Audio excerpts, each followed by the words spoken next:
जी नमस्कार दोस्तों, ज्ञान वाला में आपका स्वागत है। आज की इस वीडियो में हम करंट अफेयर्स के 50 एमसीक्यू क्वेश्चन की प्रैक्टिस करेंगे। ये ईएमआरएस टीचिंग नॉन टीचिंग सबके लिए बहुत ही इंपॉर्टेंट सेशन होने जा रहा है। और ये जो करंट अफेयर्स के क्वेश्चन है, ये हमने घटना चक्र के मार्च से लेके अक्टूबर तक में जो भी इंपॉर्टेंट क्वेश्चंस पूछे गए हैं, मतलब उस ई दृष्टि का उसमें जो घटना चक्र की ई दृष्टि नामक एक मैगजीन आती है, मंथली मैगजीन आती है, उससे बेसिस है। मार्च से लेकर अक्टूबर तक के हमने 50 क्वेश्चन का ये सेट तैयार किया है। हमने कल जो है कई सारे क्वेश्चन से करंट अफेयर के देखे थे, जो वो घटना चक्र से ही बेसिस थे। उसमें जो क्वेश्चन हो सकते हैं रिपीट हो जाए, तो हम उसको सिर्फ एक जो है सरसरी नज़र से देखते चलेंगे कि ताकि एग्जाम में जो है कुछ भी पूछे तो आपको जो है उसमें आसानी से आप उसको सॉल्व कर ले जाओ। जुलाई में हमने ये क्वेश्चन हमने कल भी सॉल्व किया था कि जुलाई 2025 में भारत सरकार ने एक नई योजना शुरू की है जिसका नाम है ज्ञान भारतम मिशन। ज्ञान भारतम मिशन, ये हमने कल पढ़ लिया था। ज्ञान भारतम मिशन जो होता है, ये जो है भारत की जो प्राचीन पांडुलिपियां हैं उनका डिजिटलीकरण, उनका संरक्षण करने के लिए ये योजना भारत सरकार ने शुरू की है। मतलब इसमें याद करिएगा कि प्रधानमंत्री ने मन की बात में इसकी घोषणा की थी कि भारत में जितनी भी पांडुलिपियां हैं, पांडुलिपि मतलब मनुस्क्रिप्ट्स जो हाथ से लिखे होते हैं, प्राचीन काल से वेद हो गए, पुराण हो गए, जो भी हाथ से लिखा गया है, उनको जो है डिजिटल फॉर्मेट में कन्वर्ट करने के लिए, उनका संरक्षण करने के लिए, क्योंकि एक बार पीडीएफ बन जाएगा तो हमेशा के लिए प्रिजर्व हो जाएंगे। तो ज्ञान भारत मिशन इसीलिए शुरू किया गया है और इसकी शुरुआत जो है प्रधानमंत्री मोदी जी द्वारा मन की बात में जो है कही गई थी। तो इसे भी आप लोग याद करिएगा। अगला क्वेश्चन ये है कि उड़ीसा सरकार द्वारा शुरू किया गया है शक्ति श्री योजना। शक्ति श्री योजना किसने शुरू किया है? उड़ीसा सरकार ने शुरू किया है। इसका मुख्य लक्ष्य क्या है? पहला दिया है कि मुफ्त बिजली प्रदान करना। दूसरा ऑप्शन है कि छात्राओं के सशक्तिकरण के लिए कॉलेजों में प्रकोष्ठ या सेल बनाए जाएंगे। स्वयं सहायता समूहों को ऋण के लिए बनाया गया है, या फिर बालिकाओं के लिए खेल छात्रवृत्ति यानी वजीफा देने के लिए कार्यक्रम शुरू किया गया। तो किस लिए शुरू किया गया, इसको हम लोग देख लेते हैं। पहली चीज याद रखिएगा कि श्री शक्ति योजना जो होता है, ये उड़ीसा सरकार की, केंद्र सरकार की योजना नहीं है, ये उड़ीसा सरकार की योजना। और ये किस लिए बनाया गया है? ये छात्राओं के लिए, छात्राओं के सशक्तिकरण के लिए कॉलेजों में सेल खोले जाएंगे। शक्ति श्री नाम से ही जितने जो हायर एजुकेशनल इंस्टीट्यूट्स हैं उड़ीसा में, वहाँ पे इस प्रकोष्ठ का मतलब एक सेल बनाया जाएगा, एक प्रकोष्ठ बनाया जाएगा श्री शक्ति श्री नाम से। अगर छात्राओं के उनके सशक्तिकरण के लिए ये सेल स्थापित होगा। आप लोग याद करिएगा क्योंकि ये एजुकेशनल है, तो हो सकता है पूछ लें।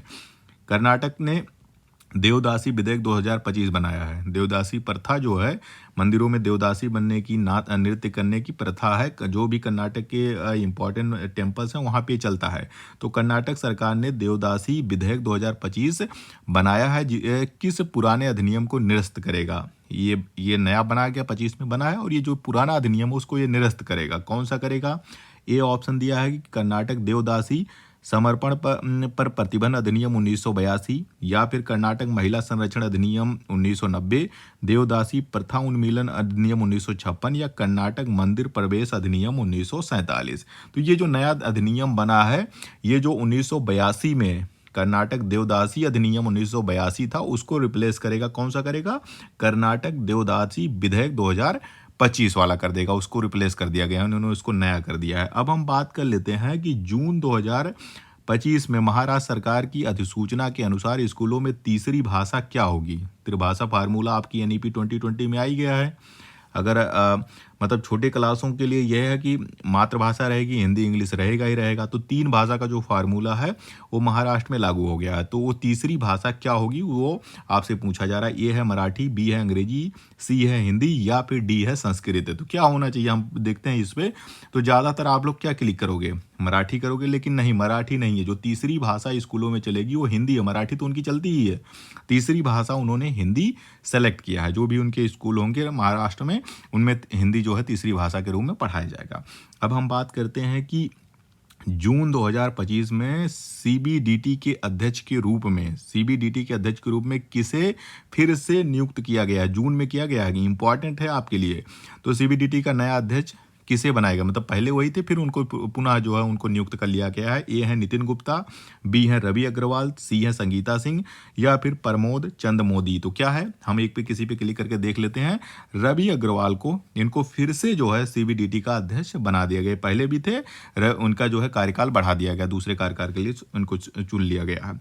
केरल सरकार की मुख्यमंत्री सेहत योजना कब से प्रभावी होगी? तो केरल सरकार की कौन सी योजना है? मुख्यमंत्री सेहत योजना कब से प्रभावी होगी? 1 जनवरी 2026 से, 15 अगस्त 2025 से, 2 अक्टूबर 2025 से या फिर 1 नवंबर 2025 से। तो ये 15 अगस्त को, आज़ादी के दिन जो होता है 15 अगस्त 2025 को जो है केरल सरकार ने एक नई योजना शुरू की है जिसका नाम है मुख्यमंत्री सेहत योजना।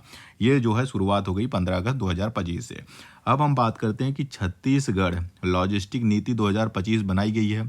इन्होंने भी बना दिया, छत्तीसगढ़ वालों ने भी एक नीति बनाई है, लॉजिस्टिक नीति 2025 बनाया। तो इसका मुख्य फोकस क्या है, किस चीज़ पे इसका काम है, किस पे फोकस किया गया? पर्यटन को बढ़ावा देने के लिए, या फिर लॉजिस्टिक लागत कम करना और ड्राई पोर्ट बनाना, या फिर कृषि निर्यात पे प्रतिबंध लगाना। प्रतिबंध किसी चीज़ में आता ही नहीं तो इसको आप लोग काट दीजिएगा। नदियों को जोड़ना, तो किस लिए यह बनाया गया है इसको आपको बताना है। तो जो लॉजिस्टिक नीति छत्तीसगढ़ सरकार ने 2025 बनाई है उसका उद्देश्य है कि लॉजिस्टिक लागत मतलब मालों की ढुलाई जो होती है उसकी लागत कम हो जाए, और ड्राई पोर्ट बनाने के लिए ये इसको जो है छत्तीसगढ़ सरकार ने बनाया है। अब हम बात करते हैं कि INS Nilgiri project 17A, INS Nilgiri project 17A के तहत बना किस प्रकार का जहाज है?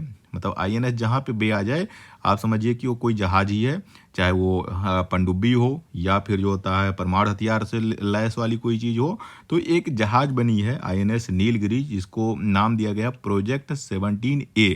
तो ये किस प्रकार की जहाज है? ये कह रहा है कि विमान वाहक पोत है, या पनडुब्बी है, या फिर स्टील्थ फ्रिगेट है, या फिर डिस्ट्रॉयर है। तो क्या है आप इसको देख लीजिए, ये है stealth frigate. INS Nilgiri project 17 ये याद रख के चलिएगा भाई, ये एक स्वदेशी मतलब स्वदेशी है, स्वदेशी स्टील्थ फ्रिगेट है जो कि रडार्स में बचने में, जहाँ पे भी स्टील्थ शब्द आ जाए उसका मतलब होता है कि वो रडार में दिखेगा नहीं। स्टील्थ का मतलब यही होता है कि वो रडार की पकड़ से बाहर है। तो ये INS नीलगिरी जो है ये भारत की एक स्वदेशी इस तरह की स्टील फ्रिगेट जो है जहाज है। अगला हम देखते हैं कि जुलाई 2025 में अडानी पावर लिमिटेड APL ने किसका अधिग्रहण कर लिया? अडानी पावर एक कंपनी को जो है उसने अपने आप में विलय कर लिया, अधिग्रहण कर लिया। तो किसका कर लिया? रिलायंस पावर का कर लिया है, विदर्भ इंडस्ट्रीज पावर लिमिटेड को कर लिया है, टाटा पावर को कर लिया है, या NTPC को कर लिया है। तो जुलाई 2025 में अडानी पावर लिमिटेड ने जो था विदर्भ इंडस्ट्री पावर लिमिटेड जो है VIPL इसका अधिग्रहण कर लिया, उसे अपने में मिला लिया है। अरुणाचल प्रदेश सरकार ने 2025 से लेकर 2035 तक के दशक को क्या नाम दिया है? एक नाम दिया है अरुणाचल प्रदेश सरकार ने 2025 से, मतलब 10 साल के लिए दशक ही होता है, 10 साल 25 से लेकर 35 तक का एक नाम दिया है। पहला है पर्यटक दशक नाम दिया है, पर्यटन दशक, डिजिटल दशक, या फिर जो होता है जल विद्युत दशक यानी डिकेड ऑफ हाइड्रो पावर, या फिर कृषि दशक, ये नाम दिया है। तो अरुणाचल प्रदेश सरकार ने 2025 से लेकर 2035 तक इस डिकेड को इन्होंने नाम दिया है जल विद्युत दशक, मतलब हाइड्रो पावर पे इनका फोकस रहेगा। उसके लिए इसकी घोषणा की है कि जितने भी जल विद्युत जो होते हैं दोहनों के बांध बनेंगे उससे बिजली बनाने के लिए वो फोकस किया गया है अरुणाचल प्रदेश सरकार ने। ट्राई के दूर संचार टैरिफ, ट्राई हम ही समझ जाते हैं, ट्राई मतलब टेलीकॉम रेगुलेटरी अथॉरिटी है। ट्राई जो जितने भी दूरसंचार कंपनियां होती हैं उनका अंडर रेगुलेशन करना इसका काम है। इसने दूरसंचार टैरिफ आदेश मतलब 71वां संशोधन किया है, 2025 में किया है। ये किससे संबंधित है ये पूछा जा रहा है।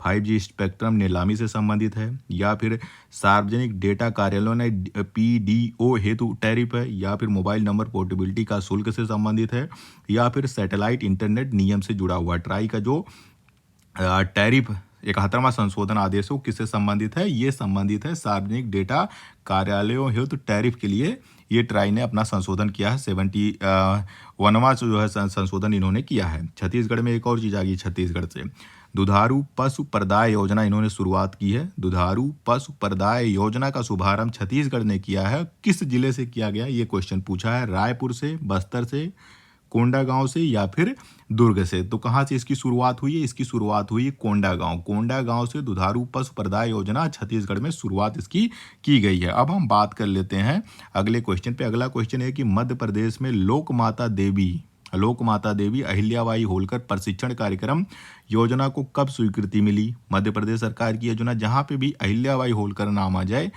वो समझ जाइए कि मोस्ट प्रोबेबली वो मध्य प्रदेश की योजना होगी। तो लोक माता देवी अहिल्याबाई होलकर प्रशिक्षण कार्यक्रम योजना कब स्वीकृति मिली है? 20 मई 2025 को मिली, 1 जून 2025 को मिली, 15 अगस्त 2025 को मिली या 26 जनवरी 2025 को मिली, आपको बताना है। तो 20 मई को या वहाँ की मंत्रिमंडल जो है मध्य प्रदेश की, उन्होंने इसकी मंजूरी दी है। 20 मई 2025 को लोक माता देवी अहिल्याबाई होलकर प्रशिक्षण कार्यक्रम योजना को स्वीकृति दे दी गई है। अब हम बात करते हैं उत्तर प्रदेश में। उत्तर प्रदेश में सेमी कंडक्टर यूनिट की स्थापना किन कंपनियों का संयुक्त उपक्रम है? सेमी कंडक्टर बहुत बड़ी समस्या है, मतलब अभी तो हम लोग बनाने में सक्षम नहीं, एक छोटा सा बनाए हैं, तब एक तरह से छोटा सा बन गया है।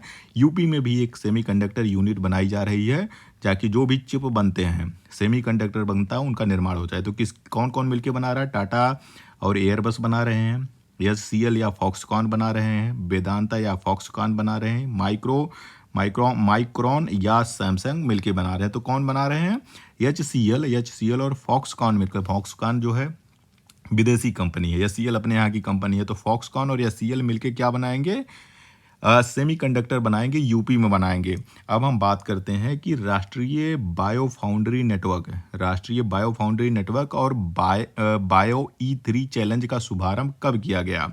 15 अगस्त 25 को किया गया, 27 अगस्त को किया गया, 5 सितंबर को किया गया या 2 अक्टूबर को किया गया? कब किया गया इसकी शुरुआत? इसकी शुरुआत हुई थी 27 अगस्त 2025 को। किसकी शुरुआत हुई थी? राष्ट्रीय बायो फाउंड्री नेटवर्क की शुरुआत कब की गई?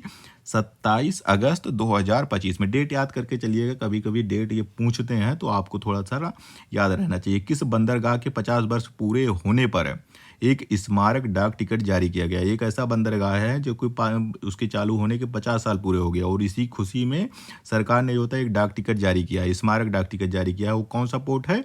मुंबई पोर्ट है या न्यू मंगलुरु पोर्ट है, चेन्नई पोर्ट है या कांडला पोर्ट है? तो किसके 50 साल हो गए होंगे? अब हम बात करते हैं new Mangaluru port. New Mangaluru port जो होता है, इसकी जो है बनाई गई है, इसके 50 साल पूरे हो गए हैं। तो इन्हीं के याद में स्मारक के रूप में डाक टिकट जारी किया है सरकार ने। जुलाई 2025 में जारी फॉर्च्यून ग्लोबल 500 मतलब कंपनियों की सूची होती है, उसमें कितनी भारतीय कंपनियां शामिल हैं? फॉर्च्यून जो होती है विदेशी एक संस्था है, मतलब एक तरह से जो होता है पत्रिका निकालते हैं, एक रैंकिंग निकालते हैं ग्लोबल 500 के नाम से। ग्लोबल 500 जो कंपनियों की, जो विश्व की 500 सबसे बड़ी कंपनियां, उनकी सूची जारी करती है। उसमें कितने भारत की कंपनी है? 5 है, 7 है, 9 है, 10 है? कितनी कंपनी है? 9 कंपनी है, सिर्फ 9 कंपनी। 500 पूरे विश्व में 500 कंपनी है, उसमें से सिर्फ 9 कंपनी अपनी है जो कि इस सूची में शामिल हुई है, बहुत कम है। हेनले पासपोर्ट इंडेक्स हमने कल भी पढ़ा था। 2025 में भारत का वीजा मुक्त स्कोर क्या रहा? मतलब कितने देशों को भारत ने वीजा मुक्त दिया था? तो ये था 59। हमने इसको कल भी दिया था। 59 जो है देशों के साथ भारत ने जो होता है, हेनली पासपोर्ट इंडेक्स हर साल जारी होता है, हेनली जारी करता है, और उसकी इंडेक्स के अनुसार जो वीजा मुक्त स्कोर है, मतलब 59 ऐसे देश हैं जहाँ पर जाने के लिए हम भारतीयों को जो होता है वीजा की ज़रूरत नहीं पड़ती है। और अगर उसमें हम बात करें तो 77 हमारी इस रैंक में, जो इसकी जो इंडेक्स में रैंक थी, वो 77वीं रैंक हमें मिली थी, मतलब भारत को मिली थी। सतत विकास रिपोर्ट 2025 में कौन सा देश शीर्ष पे रहा? सतत विकास रिपोर्ट 2025 में कौन सा देश शीर्ष पे रहा? नॉर्वे, स्वीडन, फिनलैंड या डेनमार्क? यही चारों देश हैं जो हमेशा कभी ये रैंक 1 पे चला जाता है, कभी दूसरा चला जाता है। तो कौन सा है? फिनलैंड याद रखिएगा। फिनलैंड जो है सतत विकास रिपोर्ट 2025 में पहले नंबर पे रहा। भारत तो बहुत पीछे रहता है। विश्व निवेश रिपोर्ट 2025 के अनुसार 2024 में भारत को कितना एफडीआई यानी फॉरेन डायरेक्ट इन्वेस्टमेंट मिला है? वो कितना है? 20 बिलियन डॉलर मिला, 38 बिलियन डॉलर मिला। मतलब कितने बाहरी निवेश जो होता है विदेशी लोगों ने, विदेशी कंपनियों ने भारत में किया है 2024 में। 20 बिलियन किया है, 28 बिलियन किया है, 35 बिलियन किया है, 40 बिलियन किया है। कितना किया है? 38 बिलियन डॉलर का विदेशी निवेश भारत में आया है, और 16वें स्थान पे रहा। पूरे विश्व में बात करें तो 16वें नंबर पे भारत की रैंकिंग है कि इतना ज़्यादा विदेशी निवेश भारत ने प्राप्त किया है। मार्च अंत 2025 तक भारत का विदेशी ऋण कितना था? मतलब मार्च में ही बजट आता है, फरवरी के लास्ट में आता है। तो मार्च अंत में 2025 में भारत का विदेशी ऋण कितना था? 600 बिलियन डॉलर था, 736 बिलियन डॉलर था, 800 बिलियन डॉलर था या 900 बिलियन डॉलर था? तो कितना था? $736.3 बिलियन का विदेशी ऋण, मतलब ऋण भारत पे भी बहुत ज़्यादा है। तो मार्च अंत 2025 तक भारत का विदेशी ऋण जो था वो था $736.3 बिलियन। डॉलर में है, याद रखिए, रुपया नहीं है।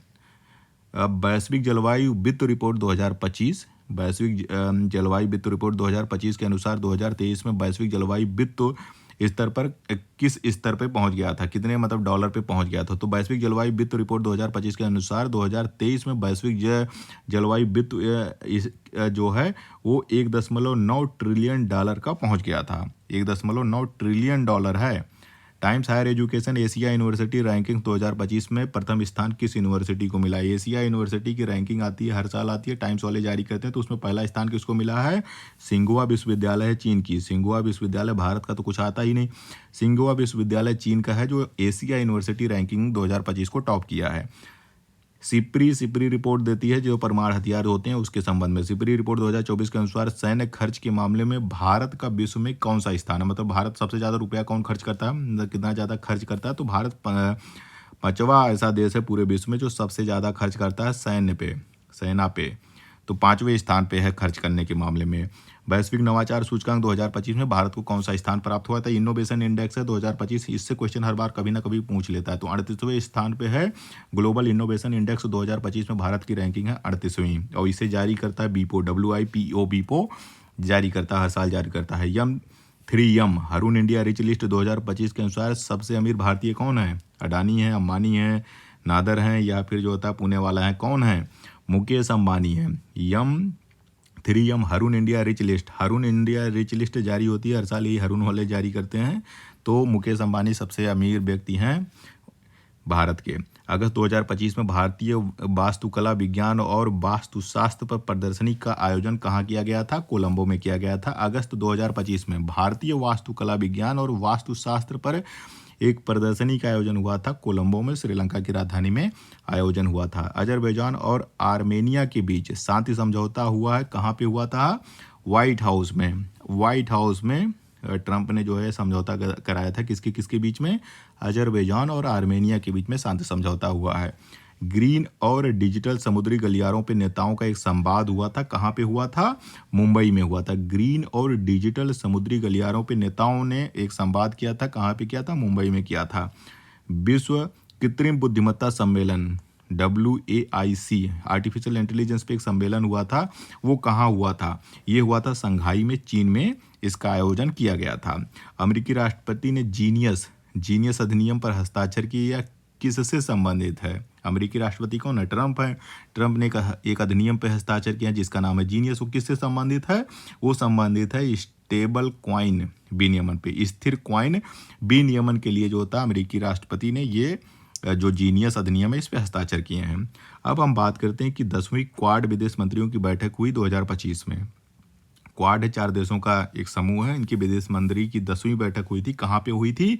इसकी हुई थी अमेरिका में, की जो राजधानी है वॉशिंगटन DC में इसकी बैठक हुई थी। अब हम बात करते हैं कि कौन से 2 देश 5 जुलाई 2025 को न्यू डेवलपमेंट बैंक, जिनको हम NDB कहते हैं, उसका सदस्य कौन बन गया? 5 जुलाई को एक नया देश इसमें शामिल हुआ है, 2 देश शामिल हुए हैं, कोलंबिया और उज्बेकिस्तान को जो NDB है, न्यू डेवलपमेंट बैंक है, उसमें शामिल कर लिया गया। अब सदस्यों की संख्या पूरी जो होता है 11 सदस्य हो गए हैं इस बैंक में।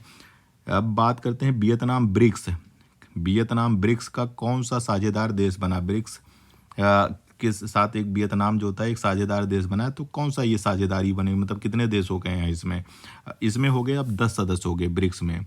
ब्रिक्स का मतलब होता है B for Brazil, R for Russia, I for India, C for China, S for South Africa. तो ये ब्रिक्स जो होता है ये पहले 5 देशों का समूह था, बढ़ते बढ़ते इसमें जो होता है कई सारे देश और ऐड हो गए, तो 10 देश अब इसमें साझेदार देश हो गए हैं। जून 2025 में UNSC United nation security council के अस्थायी सदस्य के रूप में किसे चुना गया है? जापान को चुना गया है।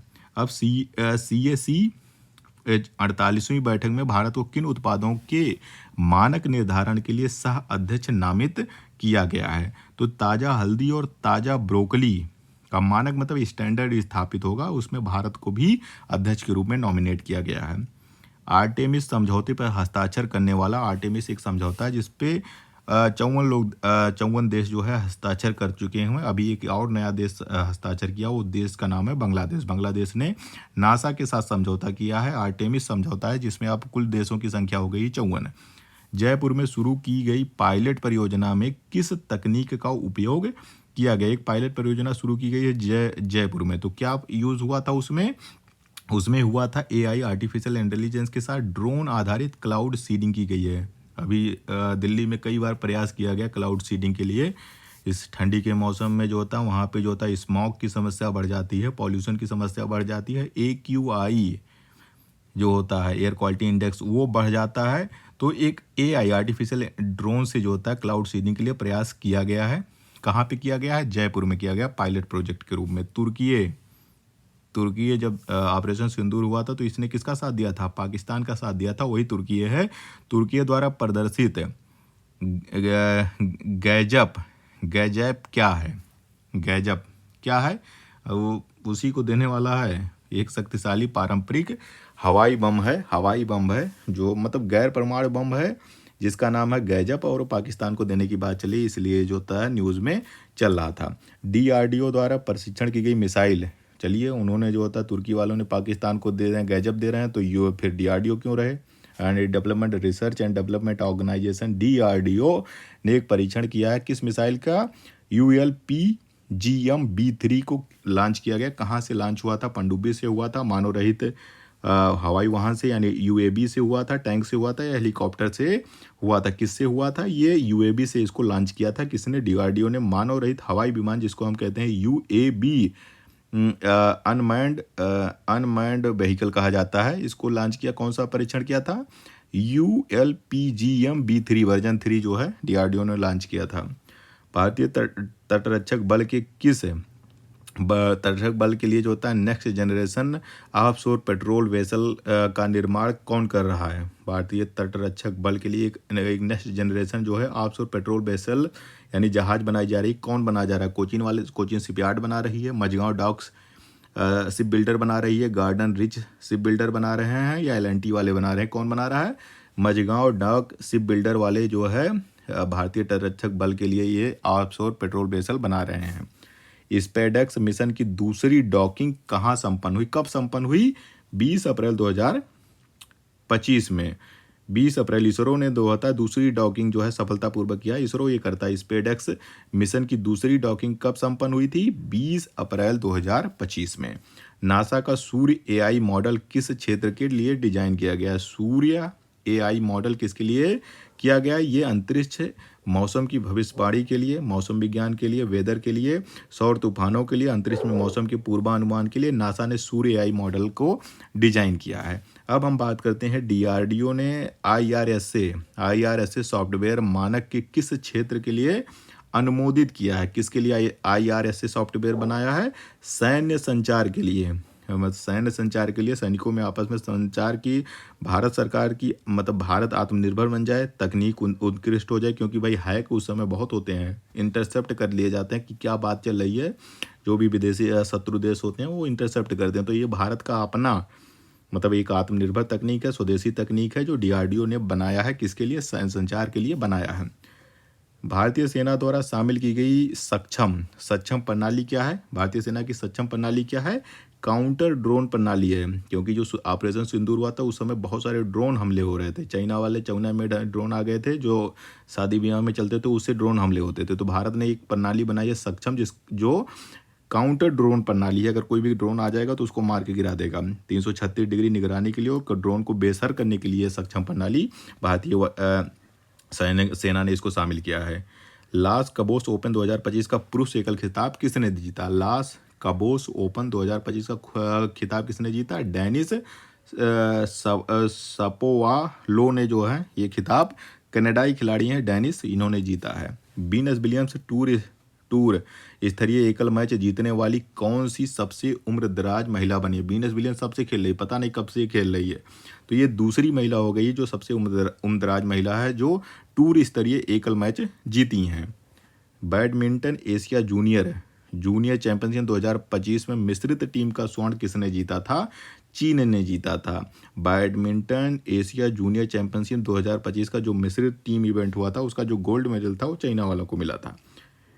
एशियाई पैरा बैडमिंटन चैंपियनशिप 2025 भारत ने कितने स्वर्ण पदक जीते थे, ये आपसे पूछा जा रहा है। तो भारत की जो पैरा टीम है जो एशिया की बैडमिंटन चैंपियनशिप होती है उसमें भारत ने 4 स्वर्ण पदक जीते थे, 10 रजत पदक जीते थे और 13 कांस्य पदक जीते थे। अंतिम क्वेश्चन आज का वीडियो का है कि दूसरी एशियाई स्क्वैश युगल चैंपियनशिप 2025 में भारत ने कैसा प्रदर्शन किया था, कोई पदक जीता था कि नहीं जीता था? सभी तीनों स्वर्ण पदक जो एशियाई स्क्वैश युगल चैंपियनशिप 2025 का जो आयोजन हुआ था उसमें तीनों जो स्वर्ण थे, जितने सभी स्वर्ण थे, सब के सब भारत ने जीते थे। तो आज का ये पूरा, हमें उम्मीद है कि इसमें से निश्चित रूप से आपका करंट अफेयर्स वाले सेक्शन में आपको क्वेश्चन देखने को मिलेगा, कुछ ना कुछ जरूर फंसेगा।